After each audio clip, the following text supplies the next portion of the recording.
Bismillahirrahmanirrahim.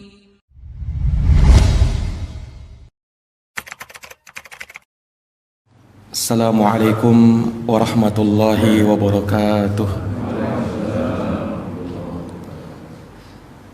Alhamdulillahi ala ihsanih wa syukru lahu ala taufiqihi wa amtinanih. Asyhadu an la ilaha illallah wahdahu la syarikalah ta'ziman li sya'nih, wa asyhadu anna Muhammadan abduhu wa rasuluh ad-da'i ila ridwanih, sallallahu alaihi wa ala alihi wa sahbihi wa ikhwanih wa sallama tasliman katsira. Amma ba'd. Subhanaka la ilma lana illa ma 'allamtana innaka antal alimul hakim. Allahumma 'allimna ma yanfa'una wanfa'na bima 'allamtana wa zidna ilma ya rabbal alamin. Allahumma inna nas'aluka 'ilman nafi'an wa rizqan thayyiban wa 'amalan mutaqabbala. Rabbi syrah li sadri wa yassir li amri wahlul 'uqdatan min lisani yafqahu qawli. Ma'asyiral muslimin, bapak-bapak, saudara-saudara sekalian, rahimani wa rahimakumullah. Alhamdulillahi bi ni'matihi tatimmus shalihat. Segala puji hanya bagi Allah yang dengan nikmat-nikmatnya tertunai segala amal-amal kebajikan. Salawat dan salam semoga terhatur limpahkan kepada junjungan kita Nabi Agung, Nabi besar Muhammad sallallahu alaihi wasallam, kepada keluarga, para sahabat, serta orang-orang yang senantiasa meniti jalannya sampai hari kiamat. Jamaah subuh yang berbahagia, di kesempatan yang diberikan kepada kami ini, insyaallah ta'ala kami ingin menyampaikan beberapa pembahasan ahkam seputar bulan Sya'ban. Alhamdulillah, tidak terasa hari berganti hari, bulan berganti bulan. Kini kita tengah berada di tanggal 10 Sya'ban 1443 Hijriah, yang bertepatan dengan 13 Maret 2022 Miladiyah. Nah, ya tentunya adanya pergantian hari dan bulan, persilih gantian antara siang dan malam, ada hikmah dan pelajaran yang mesti kita ambil. Allah Subhanahu wa taala berfirman di dalam Al-Qur'an, yuqallibullahu al-laila wan nahar inna fi dzalika la'ibrah liulil absar. Dialah Allah yang telah membolak-balikkan siang dan malam. Sesungguhnya pada yang demikian itu terdapat ibrah, terdapat pelajaran bagi orang-orang yang tajam pandangannya. Di ayat yang lain Allah Subhanahu wa taala berfirman, dialah Allah Subhanahu wa taala ja'alal laila wan nahara khilfah, menjadikan malam dan siang silih berganti. Untuk siapa? Liman arada ayyadzakkara aw arada syukura, bagi orang yang ingin mengambil pelajaran di dalamnya dan bagi orang yang ingin mensyukuri nikmat-nikmat Allah Subhanahu wa taala. Alhamdulillah, kita masih diberikan kesehatan, kehidupan sampai pada detik ini. Kita bisa menghirup udara segar, kita masih bisa merasakan kehidupan, kita masih bisa beribadah kepada Allah Subhanahu wa taala.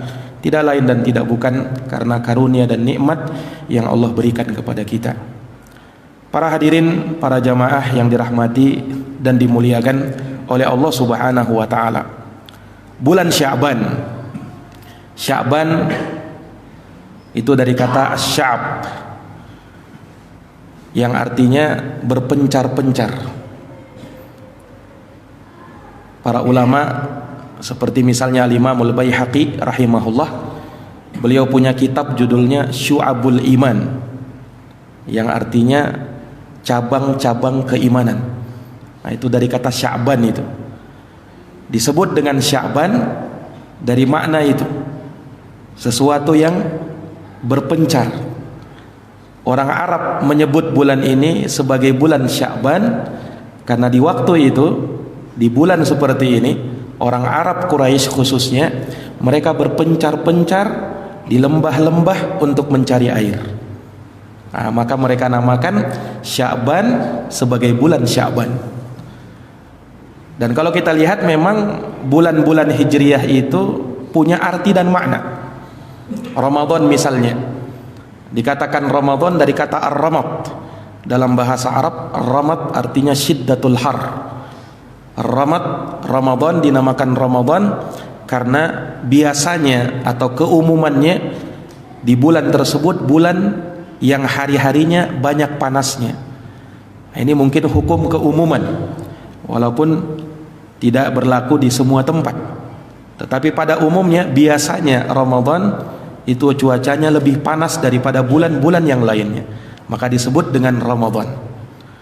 Nah, para hadirin yang dirahmati dan dimuliakan oleh Allah, kita ketahui bersama bulan Sya'ban itu terletak dan terhapit antara dua bulan mulia, bulan Rajab dan Ramadan.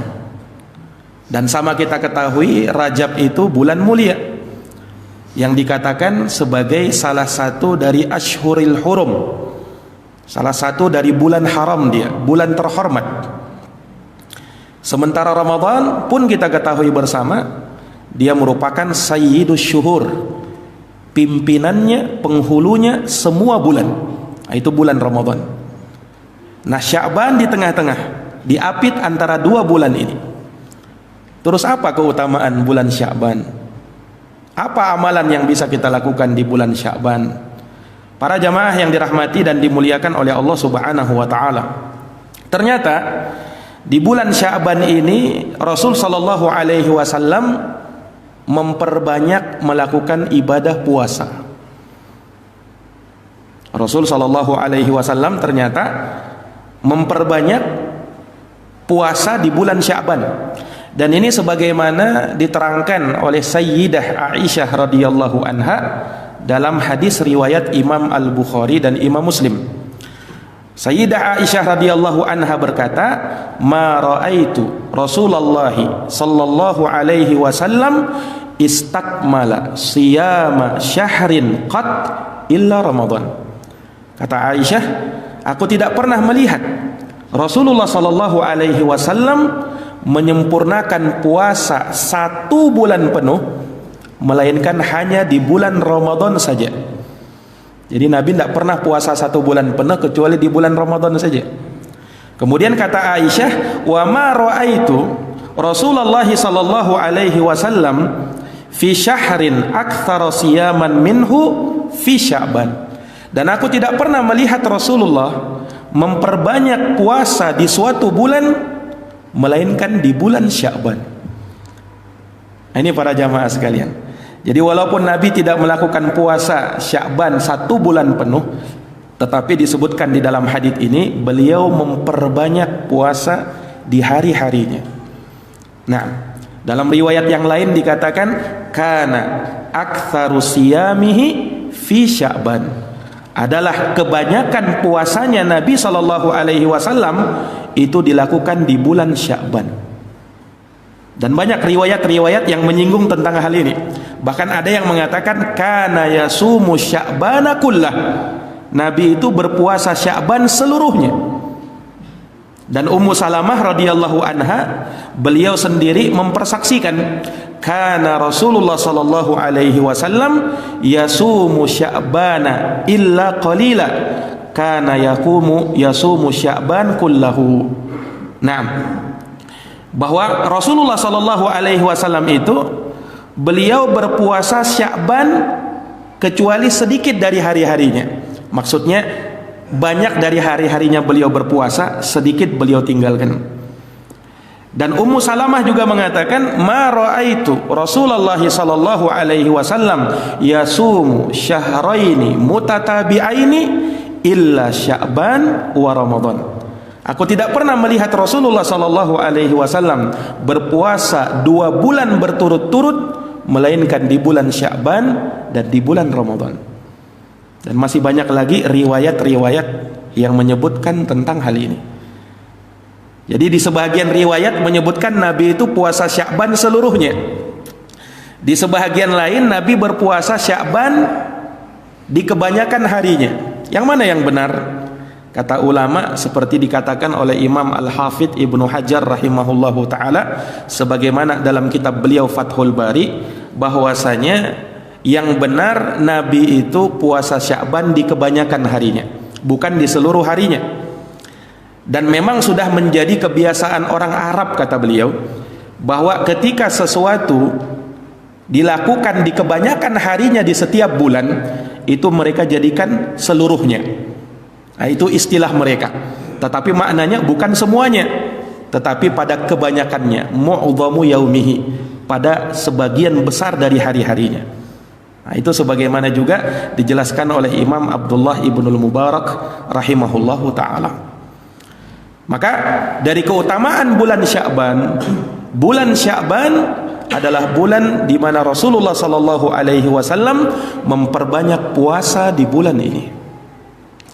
Terus mungkin kita bertanya, kenapa Nabi sallallahu alaihi wasallam memperbanyak puasa di bulan Sya'ban? Apa alasannya?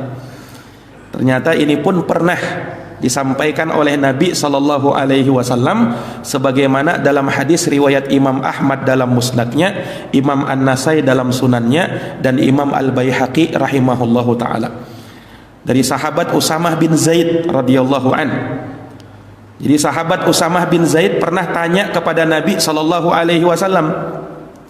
Kata sahabat Usamah bin Zaid, "Ya Rasulullah, wahai Rasulullah, walam araka tasumu syahran minasyuhuri ma tasumu min Sya'ban." Ya Rasul, aku tidak pernah melihat engkau berpuasa di suatu bulan seperti di bulan Sya'ban ini. Ada apa dengan bulan Sya'ban itu ya Rasulullah? Ditanya Rasul sallallahu alaihi wasallam seperti itu, maka Rasul menjawab dengan dua alasan. Alasan yang pertama, kata Rasul sallallahu alaihi wasallam, "Dzaka syahrun yaghfulun nasu anhu baina Rajab wa Ramadan." Ini alasan pertama. Aku memperbanyak puasa di bulan Sya'ban. Kenapa? Karena bulan Sya'ban ini bulan di mana banyak manusia terlalaikan olehnya. Banyak manusia lalai darinya. Nah, ini jamaah sekalian yang dirahmati oleh Allah, bulan yang terletak antara di bulan Rajab dengan Ramadan. Oh, bulan Rajab manusia sering menyebutnya sebagai bulan terhormat. Ramadan apalagi manusia sering menyebut-nyebutnya sebagai bulan puasa, bulan penuh ampunan, bulan penuh rahmat, bulan penuh pembebasan dari api neraka. Sementara Sya'ban, orang berpikir seperti ini, Pak. Belum tiba bulan Ramadan, sebentar lagi tiba Ramadan. Nah, mumpung Ramadan belum tiba, kita puas-puaskan aja dulu. Gampang katanya. Nanti pas Ramadan kita taubat, kita perbaiki diri, kan bulan ampunan itu. Nah, bulan Ramadan belum tiba. Kalau gitu puas-puaskan dulu. Akhirnya mereka pun terlalaikan di bulan Sya'ban ini. Nah, ini para jamaah yang dirahmati dan dimuliakan oleh Allah Subhanahu wa taala. Nah, ternyata suatu amalan kalau dilakukan di saat manusia banyak lalai di dalamnya, maka disitulah keutamaan amalan, dan disitulah pahala akan dilipat gandakan oleh Allah Subhanahu wa ta'ala. Nah, makanya para ulama salaf terdahulu mereka menganjurkan untuk memperbanyak sholat atau melakukan amal apapun dari amal kebajikan, ya, taklim dan sebagainya, bainal maghrib wal isya, antara salat maghrib dan isya. Kenapa? Karena banyak manusia lalai di situ. Karena dia diapit antara dua ibadah mulia ini, dan jaraknya dekat, ya, antara salat maghrib dan salat isya. Maka sangat bagus manakala kita lakukan amal ibadah di saat-saat itu, dan pahalanya lebih besar di sisi Allah Subhanahu wa ta'ala. Mengapa? Salatul lail, salat tahajud, dijadikan sebagai salat yang utama, yang kata Rasulullah sallallahu alaihi wasallam dalam hadisnya, afdhalus salati ba'dal maktubah salatul laili. Seutama-utama salat, kata Nabi, setelah salat yang difardukan, salat 5 waktu, adalah solat lail, solat di malam hari. Kenapa dia menjadi solat yang utama? Kata para ulama, sebab banyak manusia yang terlalaikan di waktu malam. Manusia banyak tertidur dan tidak semua orang sanggup untuk bangun di waktu itu. Dan dijadikan solat malam itu ada awalnya, ada pertengahannya, ada akhirnya. Yang paling utamanya kapan, Pak? Di akhir malam, di sepertiga malam terakhir. Itulah waktu yang paling utama. Di saat manusia banyak terlelap tidur, di saat manusia banyak mengantuknya di saat itu. Orang mungkin bisa bergadang sampai jam 11, 12, jam 1. Nah, tapi setelah itu sudah mulai ngantuk sudah itu. Di saat itulah justru solat lail, qiyamul lail, solat tahajud lebih utama di sisi Allah Subhanahu wa taala. Karena di saat manusia banyak lalai di situ. Nah, ini para jamaah sekalian. Jadi ini kaidahnya sudah. Ketika ada suatu amalan dilakukan di saat manusia banyak tidak melakukan ibadah, maka disitulah keutamaan amalan. Lihat Pak juga dalam hadis yang diriwayatkan oleh Imam Ibnu Majah dalam sunannya, Imam Ibnu Majah membawakan satu hadis tentang keutamaan masuk pasar, doa dan zikir yang diucapkan saat itu. Kata Rasulullah sallallahu alaihi wasallam, "Man dakhalas suqa," siapa yang masuk pasar, faqala, lalu dia berkata, berdoa, berzikir, la ilaha illallah wahdahu la syarikalah lahul mulku wa lahul hamdu yuhyi wa yumitu wa huwa hayyun la yamutu biyadihil khair wa huwa ala kulli syai'in qadir. Kata Nabi, siapa yang ngucapin doa ini ketika masuk pasar, kataballahu lahu alfa alfi hasanah wa maha anhu alfa alfi sayyi'ah.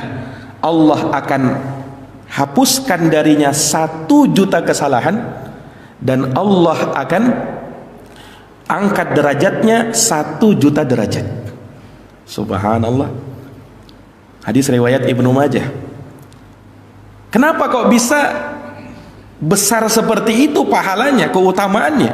1 juta kebaikan, 1 juta dosa diangkat oleh Allah Subhanahu wa taala. Dan ini tidak disebutkan ketika mau masuk masjid. Tidak disebutkan keutamaannya seperti itu. Justru mau masuk pasar. Padahal kita tahu kan, ya, tempat yang paling utama di dunia ini masjid. Sementara tempat yang paling dibenci oleh Allah adalah pasar. Tapi kenapa bisa masuk pasar, keutamaannya seperti itu? Ulama mengatakan, kalau masuk masjid itu sudah jelas keutamaannya. Dan orang kalau mau masuk masjid, orang sudah paham, tidak mungkin dia mau bermaksiat. Mau masuk masjid ini, tempat ibadah ini. Tapi kalau masuk pasar, ini jamaah sekalian, orang mau bermuamalah di sana, jarang melakukan ibadah. Nah, maka di saat manusia banyak lalai, tapi dia mampu manfaatkan untuk beribadah kepada Allah, maka disitulah keutamaan. Sama halnya di bulan Sya'ban ini. Di saat manusia banyak berpikir, nanti aja di bulan Ramadan, gampang, bulan Ramadan kan sebentar lagi tiba. Akhirnya mereka lalai. Nah, justru di saat-saat banyak manusia lalai, kita mampu untuk beribadah, disitulah pahalanya akan dilipat gandakan oleh Allah Subhanahu wa taala. Inilah alasan mengapa Nabi memperbanyak puasa di bulan Sya'ban.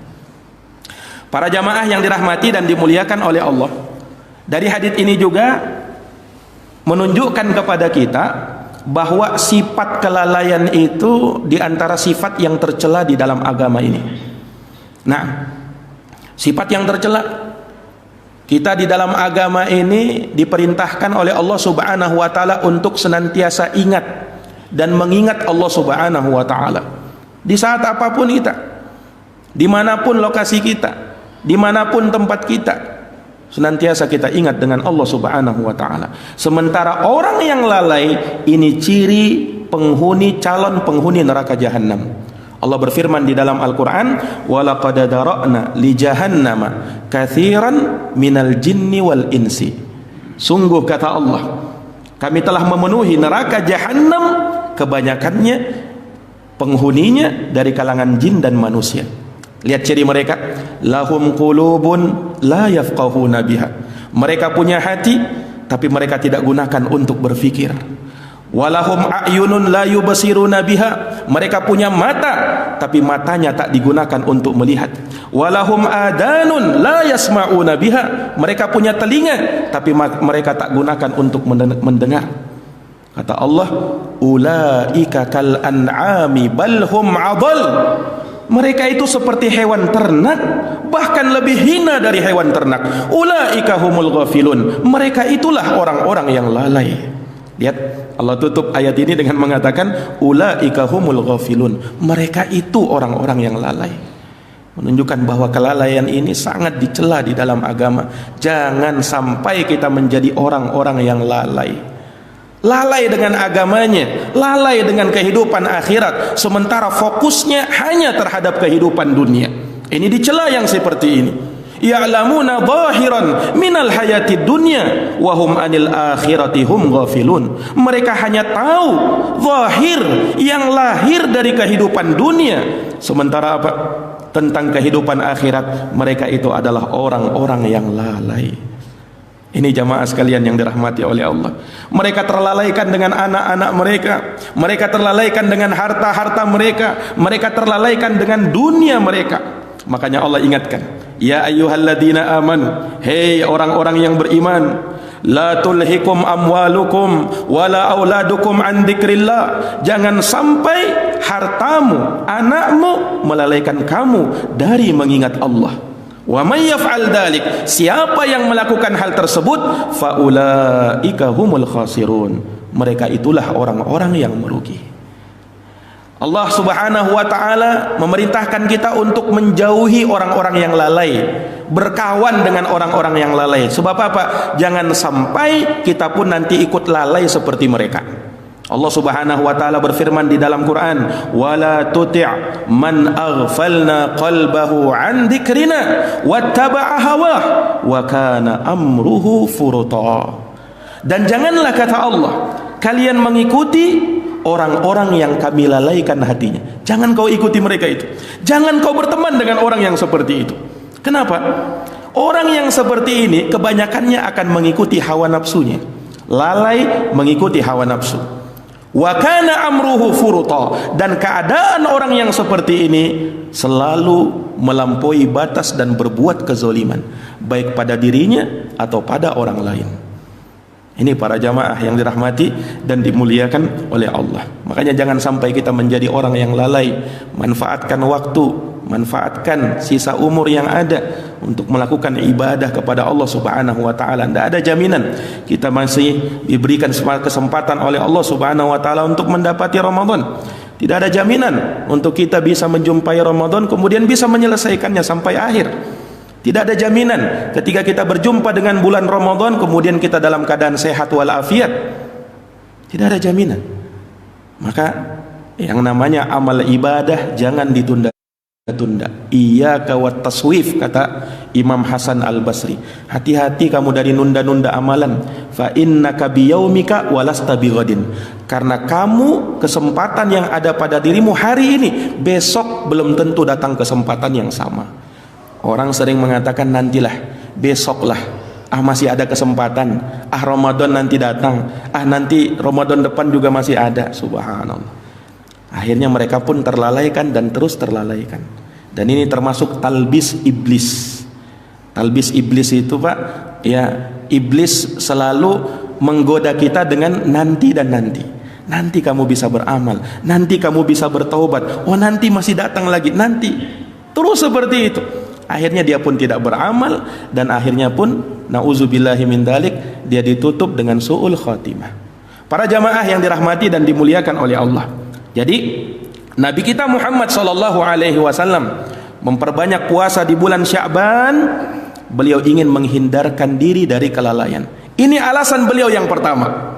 Kemudian yang kedua, Nabi sallallahu alaihi wasallam juga sebutkan kenapa beliau memperbanyak puasa di bulan Sya'ban. Kata Rasulullah sallallahu alaihi wasallam, Rasul sallallahu alaihi wasallam bersabda, "Wa huwa syahrun turfa'u fihi al-a'mal ila rabbil alamin azza wa jal fa uhibbu an yurfa'a amali wa ana sha'im."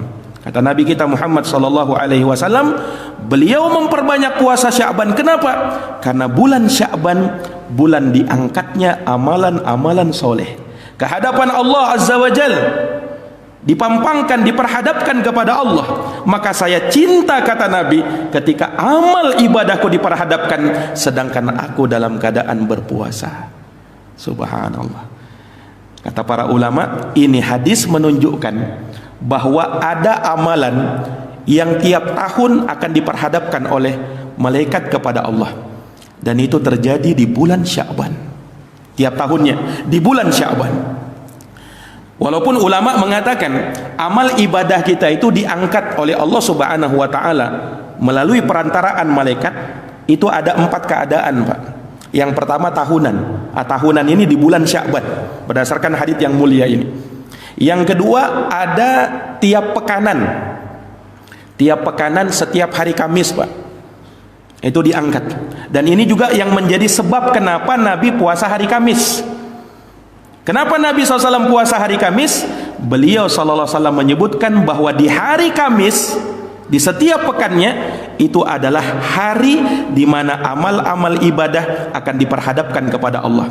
Dalam hadits yang sahih, Rasulullah sallallahu alaihi wasallam bersabda, "Inna a'mala bani Adam tu'radu kulla khamisin lailatal jum'ah." Kata Nabi sallallahu alaihi wasallam, sesungguhnya amalan-amalan Bani Adam, amalan-amalan anak cucu Adam akan senantiasa diperhadapkan kepada Allah setiap hari Kamis, yaitu malam Jumat. Fala yuqbalu amala qati'ir rahim, dan Allah tidak menerima amalan dari orang yang suka memutuskan tali silaturahim. Ini hadis menunjukkan bahwa setiap amalan akan diangkat oleh Allah Subhanahu wa taala di setiap pekannya di hari Kamis. Maka Nabi berpuasa di hari Kamis. Ini para jamaah yang dirahmati dan dimuliakan oleh Allah. Kemudian pada setiap harinya ternyata ada juga amalan yang diangkat kepada Allah di setiap harinya. Kapan itu? Diterangkan dalam hadis riwayat Bukhari dan Muslim, setiap solat subuh dan asar. Kata Rasulullah sallallahu alaihi wasallam, "Yata'aqabuna fikum malaikatun bil laili wa malaikatun bin nahari." Para malaikat Allah Subhanahu wa taala, mereka senantiasa menyertai kalian, kata Nabi sallallahu alaihi wasallam, yaitu malaikat di malam hari dan malaikat di siang hari. Wa yajtami'una fi salatil fajri wa salatil asri, dan mereka bertemu, istilahnya sip-sipannya itu, di solat subuh dan solat asar. Maksudnya apa? Yang menyertai kita, Pak, senantiasa malaikat malam, kata Nabi, dan malaikat siang. Malaikat malam tugasnya menyertai kita dari semenjak solat asar sampai solat subuh. Kemudian malaikat ini naik ke atas langit melaporkan kepada Allah Subhanahu wa taala. Kemudian turun lagi malaikat di siang hari. Malaikat di malam hari. Dan dia mulai dari startnya mulai dari asar sampai subuh. Terus bergantian seperti itu. Malaikat malam kembali kepada Allah Subhanahu wa taala, digantikan lagi malaikat siang, mulai dari subuh sampai asar. Asar dia naik lagi. Kemudian apa? Digantikan oleh malaikat malam. Malaikat malam berjaga dari semenjak salat asar sampai salat subuh. Kemudian kata Nabi SAW, Allah Subhanahu wa taala berfirman kepada para malaikat yang membawa amalan-amalan anak cucu Adam ini. Kata Allah Subhanahu wa taala, wahai para malaikat, bagaimana kau dapati hamba-hambaku ketika kau jumpai mereka dan ketika kau tinggalkan mereka? Kata Nabi SAW, kalau orang yang biasa mengerjakan solat subuh dan solat asar, malaikat akan bersaksi, wahai Tuhan kami, wahai Rabb kami, sungguh aku tinggalkan hambamu dan aku dapati hambamu kedua-duanya dalam keadaan solat. Sementara yang tertidur lelap, yang tidak solat, maka dipersaksikan oleh malaikat, dia orang-orang yang lalai, wahai Tuhan kami. Subhanallah. Ini para jamaah yang dirahmati dan dimuliakan oleh Allah. Jadi amal ibadah kita diangkat pada setiap tahunnya, ada setiap pekannya, ada setiap harinya. Dan yang keempat, ada sekali seumur hidup, Pak. Kapan itu? Ketika kita meninggal dunia. Sudah terangkat semua itu. Ya kan? Ketika kita meninggal dunia, terangkat semua amal ibadah kita dan kita pertanggungjawabkan kelak di hadapan Allah Subhanahu wa taala. Nah, para jamaah yang dirahmati oleh Allah, maka Nabi SAW dengan dua alasan ini beliau memperbanyak puasa di bulan Sya'ban. Yang pertama tadi, karena banyak manusia yang lalai di bulan Sya'ban, maka aku tidak ingin menjadi orang yang lalai. Aku lakukan ibadah puasa. Yang kedua, dikarenakan di bulan Sya'ban ini ternyata bulan di mana amal soleh akan diangkat ke hadapan Allah Subhanahu wa taala, maka aku suka manakala amal solehku diangkat sedang aku dalam keadaan berpuasa. Para jamaah yang dirahmati oleh Allah Subhanahu wa taala, ini hadis juga menunjukkan kepada kita hendaknya kita senantiasa menjaga yang namanya amal soleh. Amal soleh itu perlu kita jaga kontinunya, Pak, kesinambungannya. Karena amalan yang paling dicintai oleh Allah, amalan yang terus berkesinambungan, terus menerus dia, walaupun sedikit. Rasulullah Sallallahu Alaihi Wasallam bersabda dalam hadis riwayat Muslim, ahabbul a'mali ilallahi adwamuha wa in qalla. Amalan yang paling dicintai oleh Allah adalah amalan yang dilakukan secara kontinu, terus menerus, walaupun dia sedikit. Itu lebih dicintai oleh Allah. Ini jamaah sekalian, makanya istiqomah dalam ibadah, istiqomah dalam amalan, ini hal yang sangat penting. Bukan hanya kita memperhatikan ya terkait dengan ibadah tersebut, kuantitasnya, banyaknya ibadah itu, bukan hanya itu, kualitasnya juga perlu diperhatikan. Bagaimana amal ibadah itu dilakukan dengan sungguh-sungguh, ya. Bagaimana ibadah itu dilakukan dengan ikhlas dan sesuai dengan apa yang diajarkan oleh Nabi Sallallahu Alaihi Wasallam. Ini sangat penting. Fastabiqul khairat, ayo bersegera, berlomba-lomba di dalam kebaikan. Sifatnya para nabi dan para rasul, ulaika yusari'una fil khairat wa hum laha sabiqun. Mereka para nabi dan para rasul itu selalu bersegera dalam kebaikan, bahkan mereka berlomba-lomba untuk menjadi yang terdepan. Ini para jamaah sekalian yang dirahmati oleh Allah. Iya, maka jangan sia-siakan bulan Sya'ban ini. Ulama menganggap bulan Sya'ban ini sebagai bulan untuk menyiram tanaman. Jadi ada bahasa ulama itu, kata mereka, Rajab, Sya'ban, Ramadan. Rajab itu bulan menanam benih. Nah, mulai menanam benih di bulan Rajab. Kemudian di bulan Sya'ban menyiram tanaman. Panennya kapan? Bulan Ramadan. Panennya nanti di bulan Ramadan. Maka memang persiapan dulu di bulan Sya'ban ini. Sebagian ulama membahasakan Sya'ban itu ibaratnya seperti qobliyahnya Ramadan. Syawal ba'diyahnya Ramadan. Sebagaimana sholat fardu ada qobliyahnya, ada ba'diyahnya, Ramadan juga begitu. Makanya lihat, ada puasa Sya'ban, qobliyahnya Ramadan, ada puasa Syawal, 6 hari di bulan Syawal, itu ba'diyahnya Ramadan. Dan sebagaimana yang kita ketahui bersama, qobliyah dan ba'diyah itu kan untuk menyempurnakan Ramadan nanti nih. Ya kan? Sebagaimana solat fardu ya, itu disempurnakan dengan qobliyah dan ba'diyahnya. Ramadan juga begitu. Karena kita tidak bisa menjamin Ramadan kita sempurna puasa kita, tidak ada jaminan. Nah, disempurnakan dengan adanya qobliyahnya Ramadan. Sya'ban ini qobliyahnya Ramadan. Ini para jamaah yang dirahmati dan dimuliakan oleh Allah Subhanahu wa taala. Dan ulama juga menyebutkan bahwa bulan Sya'ban ini kesempatan terakhir bagi orang-orang yang punya utang puasa dulu ya, untuk mengkodoknya di bulan Sya'ban. Kesempatan terakhir. Karena kalau sudah masuk Ramadan lagi, tidak boleh, sudah berdosa sudah hukumnya, kecuali bagi yang punya uzur tentunya. Terkhusus para jamaah sekalian, mungkin bagi para wanita yang terlalu banyak halangannya, dia haid, nifas, hamil, menyusui. Nah, di bulan Sya'ban ini sebagaimana disebutkan dari Sayyidah Aisyah radhiyallahu anha. Aisyah mengatakan, kata Aisyah radhiyallahu taala anha, sungguh aku tidak sanggup mengqadha bulan Ramadan, utang-utangku dulu, kecuali di bulan Sya'ban. Kenapa? Limakani Rasulullah sallallahu alaihi wasallam, karena aku sibuk melayani Rasulullah. Aisyah baru mengqadha Ramadannya bulan Sya'ban. Bukan beliau lalai, bukan. tapi memang kesempatannya baru ada saat itu. Nah, ini para jamaah yang dirahmati dan dimuliakan oleh Allah. Kemudian ulama juga mengatakan bulan Sya'ban ini, ketika kita memperbanyak puasa di bulan Sya'ban, ini ibaratnya pemanasan lah sebelum memasuki Ramadan.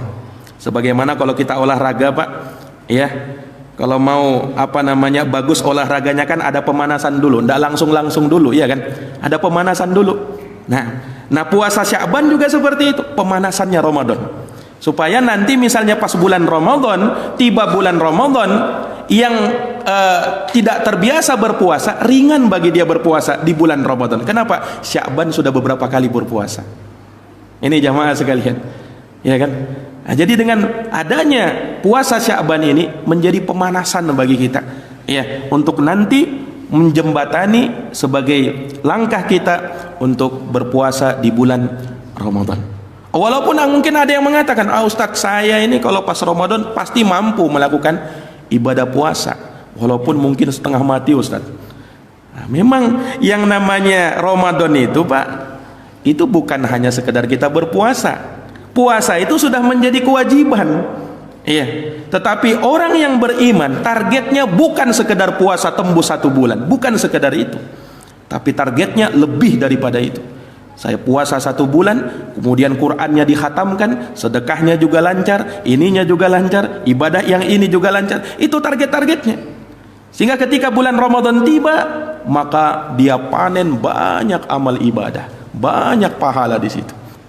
Ini para jamaah yang dirahmati dan dimuliakan oleh Allah Subhanahu wa taala. Kemudian hal yang semakin menambah keutamaan bulan Sya'ban ini, ya, adanya malam yang disebut dengan Lailatu Nisfi Sya'ban, malam nisfu Sya'ban.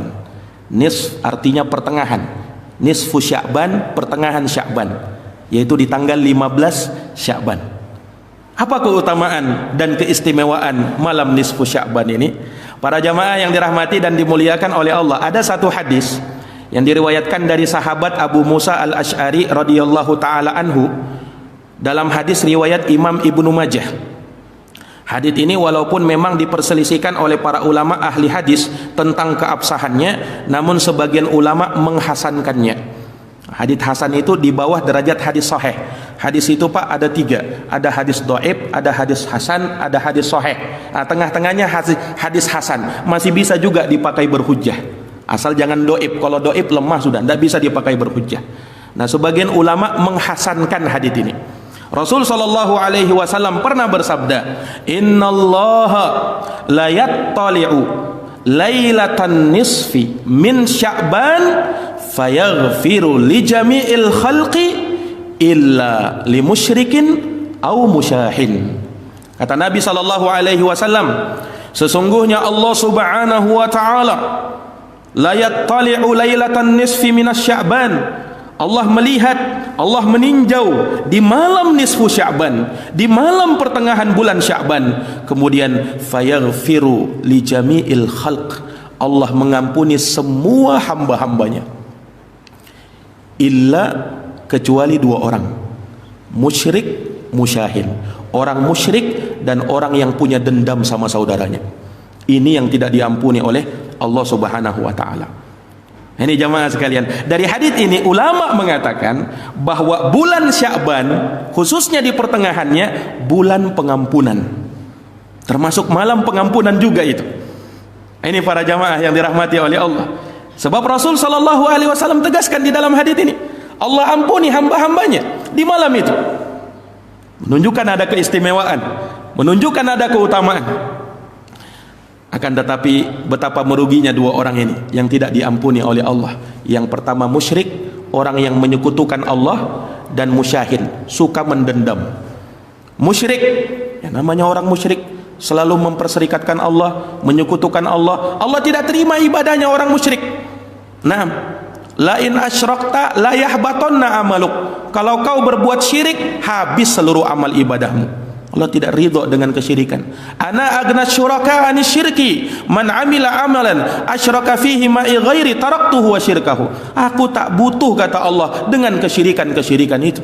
dengan syarikat-syarikat selain aku. Barang siapa yang melakukan suatu amalan, dia mempersekutukan aku di dalam amal ibadah itu, maka aku tinggalkan dia dan apa yang dia persekutukan itu. Aku tidak ridho dengan itu. Syirik, Pak. Nah, syirik ini menghabiskan amalan kita, sia-sia. Wa qadimna ila ma amilu min amalin faja'alnahu haba'an mansura. Kami hadapi amalan yang kalian kerjakan, lalu kami jadikan itu amalan bagai debu yang berterbangan. Orang musyrik tidak diampuni oleh Allah. Innallaha la yaghfiru ayyushraka bih. Allah tak mengampuni dosa syirik. Wa yaghfiru ma duna dzalika liman yasha, dan Allah mengampuni dosa di bawah syirik. Kalau masih di bawah syirik masih ada ampunan. Tapi kalau syirik, dosa paling besar. Nah, makanya tidak diampuni di malam nisfu Sya'ban itu. Dan yang kedua, musyahin. Ternyata selain orang musyrik, yang juga tidak diampuni oleh Allah adalah musyahin. Musyahin ini suka mendendam. Iya, dia berselisih dengan saudaranya, dia dendam kesumat.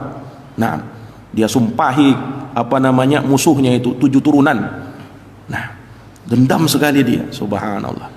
Para jamaah yang dirahmati dan dimuliakan oleh Allah Subhanahu wa taala, kalau ada orang menyakiti hati kita.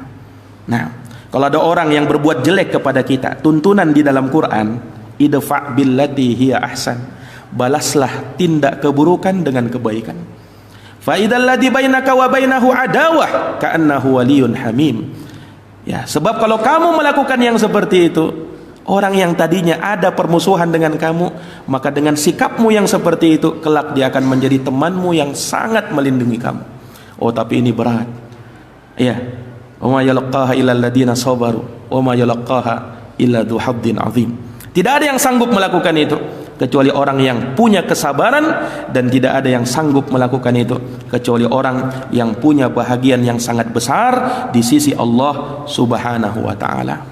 Ya, makanya putuskan segala dendam, putuskan segala kebencian, jadilah umat yang bersaudara. Ya, innamal mu'minuna ikhwatun. Sesungguhnya orang-orang yang beriman itu bersaudara. Mereka dipersaudarakan karena iman mereka, mereka dipersaudarakan karena Islam mereka. Hilangkan segala kebencian, hidup akan tenang. Ya, ketika seseorang hatinya selalu mendendam kepada orang lain, hidupnya tidak akan tenang. Ya. Pernah, Pak, dalam suatu hadis ada sahabat yang Rasulullah sallallahu alaihi wasallam persaksikan bahwa dia termasuk penghuni surga. 3 kali Nabi ucapkan seperti itu. Kata Nabi, ini orang penghuni surga. Besoknya Nabi ucapkan lagi, ini orang penghuni surga. Besoknya Nabi ucapkan lagi, ini orang penghuni surga. Sahabat sampai merasa heran, loh, subhanallah, ini tiga kali Nabi sebutkan dia penghuni surga. Kira-kira apa amalan orang ini? Akhirnya ada salah seorang sahabat, penasaran, dia pengen menyelidiki, ini amalannya orang ini apa sih? Akhirnya dia pun pura-pura bermalam di rumahnya, pengen lihat kira-kira apa yang menyebabkan Nabi sampai 3 kali mengucapkan dia penghuni surga. Akhirnya dia pun bermalam, pura-pura dia bermalam di situ. Dia lihat ibadahnya ya biasa-biasa aja. Sholat malam itu di kalangan sahabat itu biasa, ya, hal yang biasa. Sholat malam itu sudah biasa di kalangan mereka. Mereka berpuasa, dia puasa juga. Loh, tidak ada kayaknya yang istimewa terhadap sahabat ini. Kok bisa-bisanya Nabi bilang sampai 3 kali dia penghuni surga? Semakin penasaran sahabat ini. 3 hari dia bermalam, tidak ketemu amal ibadahnya yang khusus tadi. Akhirnya dia beranikan bertanya kepada sahabat ini. Katanya apa? Wahai fulan, sungguh aku ini penasaran kepadamu. Nabi sampai menyebut kamu penghuni surga 3 kali. Kira-kira amalan apa yang kau kerjakan? Kata sahabat ini, tidak ada. Aku tidak punya amalan khusus. Ya, yang seperti kau lihat 3 hari ini, tidak ada amalan khusus kan? Itu saja yang kau kerjakan. Maka sahabat ini mengatakan, coba ingat-ingat lagi, kira-kira apa amalan yang membuat engkau berbeda dengan kami? Akhirnya dia ingat-ingat, oh mungkin ini kayaknya. Kata sahabat ini, sungguh aku ini kalau tidur di malam hari, tidaklah aku tidur melainkan aku lepaskan semua dendam, semua kebencian dari dalam diriku. Kemudian baru aku tidur nyenyak di situ. Itulah amalanku. Aku niatkan seperti itu. Subhanallah. Mendengarkan itu, sahabat ini langsung mengatakan, nah itulah amalan yang menyebabkan engkau berbeda dengan kami. Iya, hatimu selamat dari kebencian, dari dendam, dari angkara murka, dari kebencian, dari segala yang bisa menyebabkan hatimu terkotori. Subhanallah. Para jamaah yang dirahmati dan dimuliakan oleh Allah Subhanahu wa taala, mungkin demikian yang bisa kami paparkan terkait dengan Sya'ban dan bulan Sya'ban, dan tentunya kita berharap kepada Allah serta berdoa, Allahumma ballighna Ramadan. Ya Allah, sampaikan kami ya Allah di bulan Ramadan, bulan yang penuh dengan kemuliaan itu. Amin ya rabbal alamin. Jazakumullahu khairan atas perhatiannya. Mohon maaf atas segala kekurangannya. Kita tutup dengan doa kafaratul majlis. Subhanakallahumma wa bihamdika asyhadu an la ilaha illa anta astaghfiruka wa atubu ilaik. Subhana rabbika rabbil izzati amma yasifun wa salamun alal mursalin walhamdulillahi rabbil alamin. Wassalamu alaikum warahmatullahi wabarakatuh.